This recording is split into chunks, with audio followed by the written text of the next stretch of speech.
تو وہ محبت جس کے ساتھ انسان کرتا ہے تو وہی بندہ ان کے ذہن میں بار بار آتا رہتا ہے۔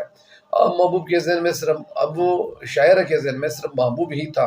اور محبوب اس کے ذہن میں آتا رہتا تھا کہ محبوب کدھر ہوگا، کہاں ہوگا، کس حال میں ہوگا،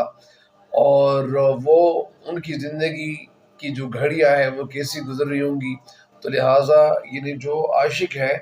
تو وہ اپنے محبوب کے لیے بے قرار رہتا ہے، خفا رہتا ہے کہ محبوب کس حال میں ہوگا۔ تو یہاں پہ شاعرہ بھی اسی صورتحال سے دو چار ہے، اور وہ ایک انسانی نفسیات بھی ہے کہ وہ جس بندے سے محبت کرتا ہے، جس ہستی سے محبت کرتا ہے اور شدت سے ان کے ساتھ پیار کرتا ہے،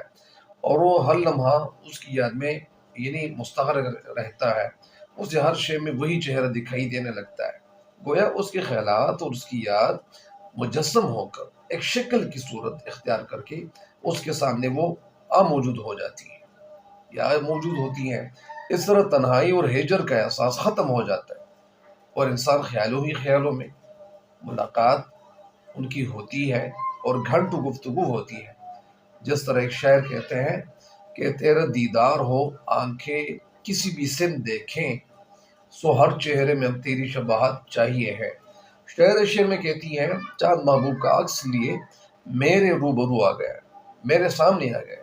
اے ہجر کی رات، اے تنہائی کی رات، اے جدائی کی رات، تم اپنا ستارہ دیکھو، تم اپنی حالت کو دیکھو۔ ستارہ دیکھنا رات کے اختتام کی علامت بھی ہے، اور رات کے اختتام پر ستارے ڈوبنے لگتے ہیں۔ چنانچہ شاعرہ بھی کہتی ہیں کہ ہجر کی طویل رات اب ختم ہونے کو ہے، اور انسان کی زندگی بھی اس طرح گزرتی ہے۔ میں نے جس طرح لوگوں کو عرض کیا کہ جب انسان کی جو زندگی ہے، اگر وہ انسان تکلیف میں زندگی گزارتا ہے تو تکلیف کی جو گھڑیاں ہوتی وہ نہیں ختم ہوتی، وہ طویل ہوتی جاتی۔ آپ لوگوں نے یہ تجربہ کیا ہوگا کہ جس گھر میں اگر ایک انسان ہے اور وہ فوت ہو جاتا ہے تو اس گھر کے جتنے بھی لوگ ہوتے ہیں وہ ماتم کر رہے ہوتے ہیں، وہ بین کر رہے ہوتے ہیں، وہ خفا ہوتے ہیں، وہ ان کے پیچھے رونا روتے ہیں،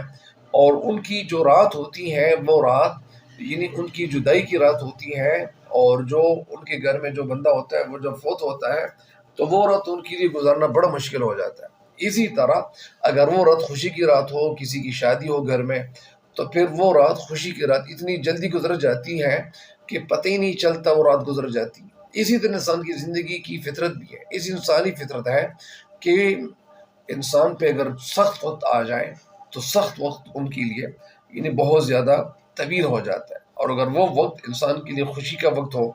تو وہ پلک جھپکتے ہی گزر جاتا ہے۔ اسی طرح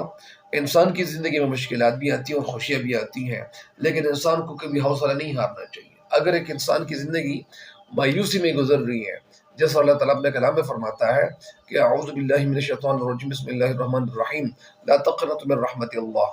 مایوس مت ہو اللہ کی رحمت سے۔ تو اس وجہ سے کسی بھی انسان کو کسی بھی حالت پہ مایوس نہیں ہونا چاہیے، اللہ تعالیٰ کا شکر ادا کرنا چاہیے، اور اللہ تعالیٰ کے شکر ادا کرنے کے ساتھ ساتھ دعائیں مانگنی چاہیے اور اپنی محنت جاری رکھنی چاہیے۔ جب ایک بندہ اپنی محنت جاری رکھے تو ان کی محنت کا پھل، ان کی محنت کا صلہ، ان کی محنت کا نتیجہ،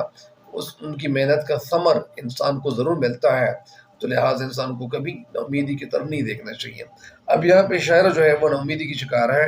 تو وہ ناامیدی کی شکار اس لیے ہے کیونکہ محبوب جو تھا ایسے جدا ہو گیا تھا، اور ان کے لیے محبوب کی جدائی میں جو وقت گزارنا تھا، زندگی بیتنی تھی، وہ بڑی مشکل ہو گئی تھی۔ تو اس لیے ہر انسان جب وہ محبوب اس سے جدا ہوتا ہے تو ان کے لیے وہ گھڑیاں گزارنا انسان کی فطرت ہے کہ وہ بڑی تکلیف دہ ہوتی ہے۔ بہرحال مجھے امید ہے کہ انشاءاللہ آپ اس شعر کی تشریح سے استفادہ ضرور کریں گے۔ اگر آپ کو فائدہ ہو رہا ہے تو آپ کو اپنے دوستوں کے ساتھ، باقی لوگوں کے ساتھ اس شعر کی تشریح شیئر کرنی چاہیے، تاکہ آپ کے ساتھ ساتھ باقی لوگوں تک بھی فائدہ پہنچتا چلا جائے۔ ایک بات اور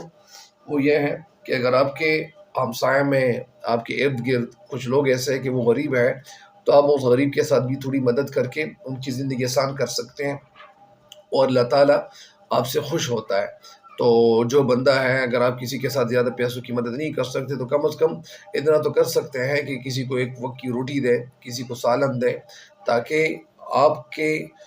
کا جو یہ ثواب ہے، یہ جو کار ثواب ہے، کام، یہ جو ثواب کا کام ہے، یہ انسان کے کام آتا ہے آخرت میں،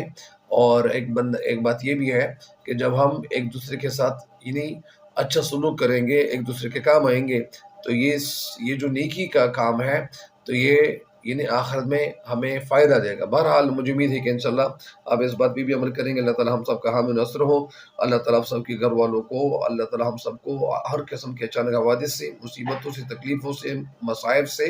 اور ایسے مہلک امراض سے اللہ تعالیٰ ہم سب کو دور رکھے جو انسان کے لیے مہلک ثابت ہوں۔ بہرحال